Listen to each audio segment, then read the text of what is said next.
काठमांडू से लेकर नेपालगंज तक का उमड़ा जो आक्रोश सिर्फ सोशल मीडिया वैन का या संसद परिषद में छात्रों पर गोली चलाने तक सीमित नहीं है। इसके पीछे एक गहरी जो दशकों से सुलगती पीड़ा है, बेरोजगार है, भ्रष्टाचार है और राजनीतिक अस्थिरता इसका मुख्य कारण है। और पूरा हम डिटेल से बताएंगे कि नेपाल के अंदर क्यों भड़की हिंसा। हिंदुस्तान ग्लोबल टाइम्स से मैं अवतार सिंह बिष्ट और लाइव प्रसारण आप यहां पर देख रहे हैं नेपाल के संदर्भ में। आज तस्वीर साफ दिखती है कि नेपाल का युवा किसी और की वर्दी पहनकर लड़ रहा है, कोई रूसी फौज की ओर से यूक्रेन में और कोई यूक्रेन आर्मी की तरफ से महीनों से 5,000 रुपये डॉलर का लालच और मारे जाने पर या घायल होने पर उनको बोनस, और यही उनका भविष्य बन चुका है। और गोरखा रेजिमेंट जैसी सम्मानजनक परंपरा का हिस्सा बनने से बिल्कुल अलग यह भाड़े का सौदा है। परंतु पेट की आग और बेरोजगारी की मार ने इसे मजबूरी बना दिया है। यही मजबूरी 20 साल पहले उन्हें अपने ही देश के में माओवादी के लिए हथियार उठाने पर भी मजबूर किया था। लेकिन माओवादियों ने जो उम्मीद उन्होंने की थी, अच्छे दिन कभी नहीं आए। लेकिन राजनीतिक सत्ता जो है साझेदारी का हिस्सा बनकर रह गई और प्रचंड ओली और देवप्पा बारी बारी से कुर्सी पर बैठे। चीनी निवेश और प्रोजेक्ट की जो लूट हुई, नेताओं के बच्चे विदेशों में मौज मस्ती करते रहे और गरीब परिवारों के हिस्से जो है ताबूत आते रहे विदेशों से। और इसी बीच जब सोशल मीडिया पर इस असमानता की जो तस्वीर है और आलोचना फैलने लगी तो सरकार ने एक नया कानून बनाकर ट्विटर, फेसबुक, इंस्टाग्राम जैसे प्लेटफॉर्म पर बैन कर दिया। और टिकटॉक की जो एकमात्र अपवाद रहा और यही आक्रोश फूटा। मुट्ठी भर छात्रों का जुलूस संसद भवन की ओर बढ़ा, जिसमें 15 से 18 साल 20 साल के जो युवा थे, पुलिस लाठीचार्ज हुआ, कुछ संसद के भीतर छिपे और उन पर सीधे गोली चला दी गई। और 22 मौतों में से 12 साल का एक मासूम बच्चा भी उसमें शामिल था। यह दृश्य लाइव प्रसारण जैसे ही आम जनता तक पहुंचा और काठमांडू दहल उठा और देखते ही देखते नेपाल जल उठा। दंगे, आगजनी, हिंसा, हालत इतने बिगड़ गए कि सरकार को इस्तीफा देना पड़ा। लेकिन सवाल जस का तस है,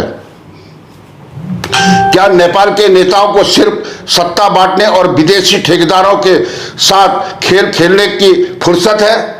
क्या युवाओं को हमेशा विदेशों में फौजी के जो भाड़े पर उनको लड़ना पड़ेगा? क्या सोशल मीडिया पर आवाज उठाना देशद्रोह है? नेपाल में आज गुस्सा सिर्फ सोशल मीडिया वैन का उसका प्रतिफल नहीं है, बल्कि एक लंबे धोखे, बेरोजगारी का नतीजा है, जिसने युवाओं को अपने भविष्य की कीमत पर विदेशी झंडे के नीचे मरने को मजबूर कर दिया है।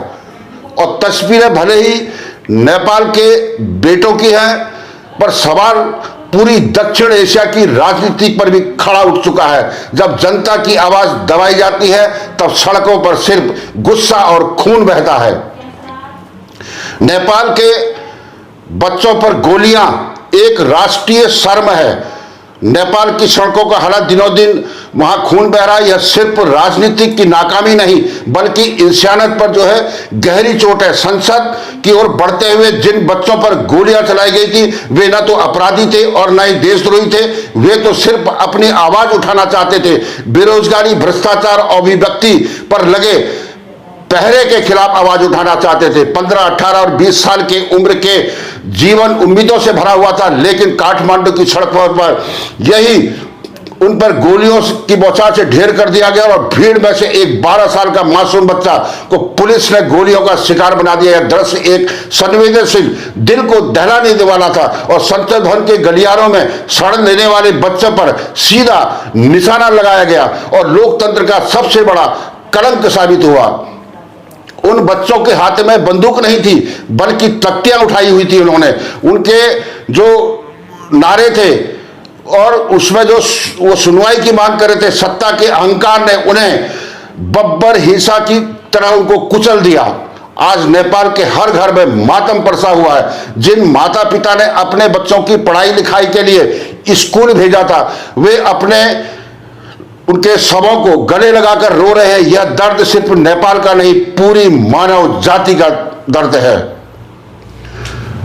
हम इन मासूम आत्माओं को श्रद्धांजलि देते हैं और उनके परिवार के प्रति गहरी संवेदना प्रकट करते हैं। हम प्रार्थना करते हैं कि नेपाल में हालत जो है जल्दी से सामान्य हो और शांति संवाद की राह खुले।